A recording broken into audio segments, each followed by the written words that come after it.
Seguimos en UPAO Noticias, siempre en vivo, las 5:42. Vamos ahora a continuar haciendo un análisis de la situación política que vive nuestro país y de la posible censura al ministro de Trabajo.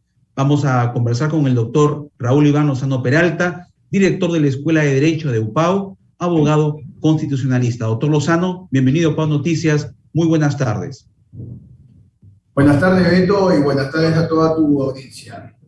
Bien, doctor, hay una situación de mucha incertidumbre que se respira en el país, dado a los acontecimientos que diariamente se generan estas situaciones de doble discurso entre el presidente de la República, el profesor Castillo, Pedro Castillo, y el premier, el señor Guido Bellido, y eso obviamente que no le hace bien al país, al interno ni para el mundo entero. Entonces, desde su perspectiva como abogado constitucionalista, ¿cómo impacta esto en el desempeño de la política peruana, doctor Lozano?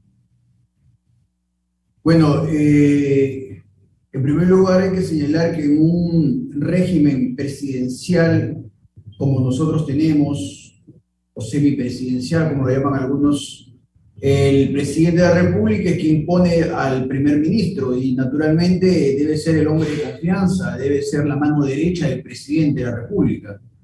Así que a mí me parece bastante extraño de que el presidente de la República pueda tener ciertas fricciones con el mismo primer ministro cuando es quien él lo ha puesto y a la vez también el hombre que debe ser el portavoz del presidente como máximo representante del Ejecutivo Nacional.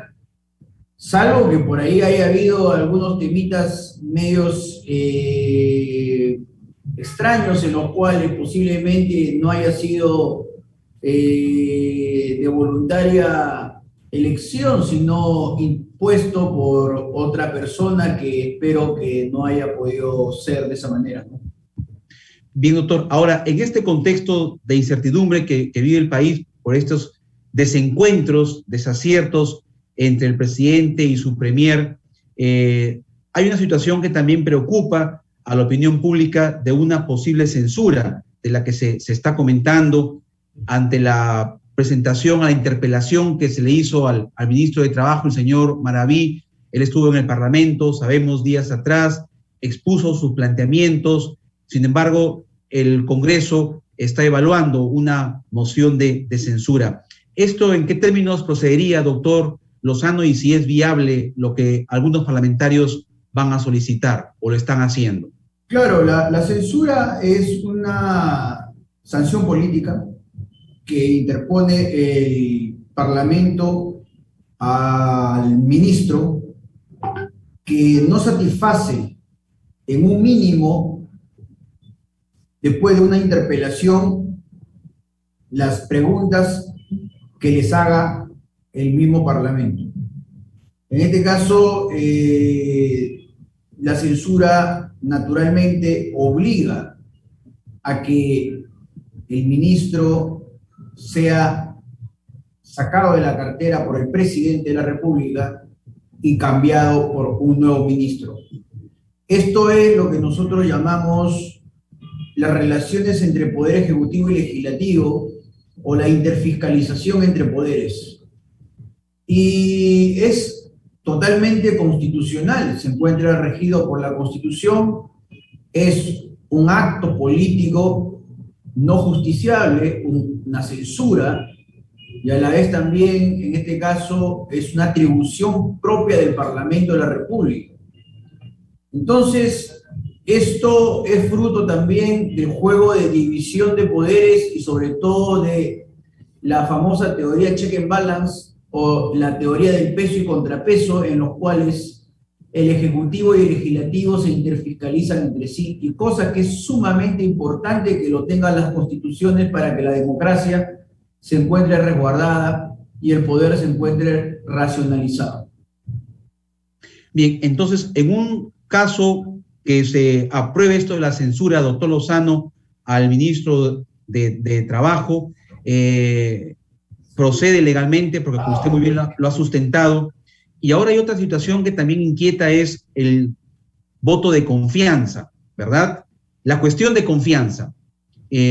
Ahí también, según versiones de la presidenta de la mesa directiva, la congresista María del Carmen Alba, sobre la cuestión de confianza, incluso ha dicho que el presidente no sería mentiroso porque ante ella ha planteado que no habría cuestión de confianza. ¿Cómo interpretar esta situación de la cuestión de confianza, doctor Lozano, hacia el ministro, por la censura al ministro Maraví?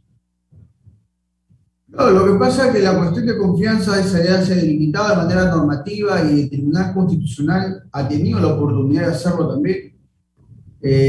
Lamentablemente no lo hizo de la manera como hubiéramos querido, pero la cuestión de confianza ha sido delimitada en un momento determinado en el cual no se puede interponer una cuestión de confianza cuando lo que se quiere es coactar alguna función del legislativo.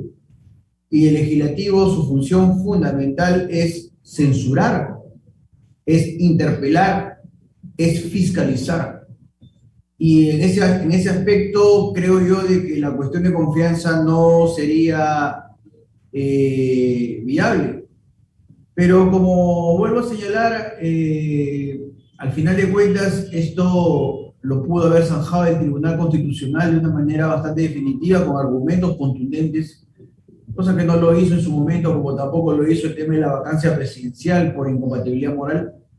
Y esperemos que al final de cuentas esto no nos traiga más inestabilidad política, ¿no? La censura es una facultad del Parlamento, del Poder Legislativo, y a la vez también la cuestión de confianza lo es, pero la cuestión de confianza naturalmente se hace por situaciones determinadas que sobre todo competen al Poder Ejecutivo. Porque si al final de cuentas uno hace cuestión de confianza sobre un tema que le compete al Legislativo, estaríamos nosotros coaccionando a que el mismo Legislativo no cumpla con su deber, caso contrario nosotros podemos presentar pues estas cuestiones que lo único que harían era que ante una segunda denegación de cuestión de confianza, el Ejecutivo cierra el Parlamento. Y posiblemente por ahí va un poco la situación. No queremos nosotros que esto llegue a estos extremos y esperemos pues que el Ejecutivo no tenga pues el interés último de querer disolver constitucionalmente el Congreso de la República, porque eso nos traería lo que se llama en el artículo 134 de la Constitución la crisis del gabinete, y naturalmente un terreno presidencial en el cual esos 4 meses van a ser gobernados directamente por el presidente de la República y por el Poder Ejecutivo, sin Congreso de la República, sin perjuicio de que más adelante se vean refrendados estos actos por parte del nuevo Congreso. Muy bien, doctor. Gracias por esta información. Estaremos, como siempre, pues, atentos y esperamos que las medidas o estos actos que se están generando se puedan solucionar por el bien de nuestra estabilidad, la gobernabilidad en nuestro país. Muy amable, doctor Lozano. Muchas gracias. No, al contrario, Beto, muchas gracias a ti y muchas gracias a tu audiencia. Bien, gracias. Estuvimos con el doctor Raúl Lozano Peralta, director de la Escuela de Derecho de UPAO, haciendo un análisis sobre la situación de incertidumbre que se vive a nivel del gobierno. Vamos a ir a una pausa y regresamos con más información en UPAO Noticias.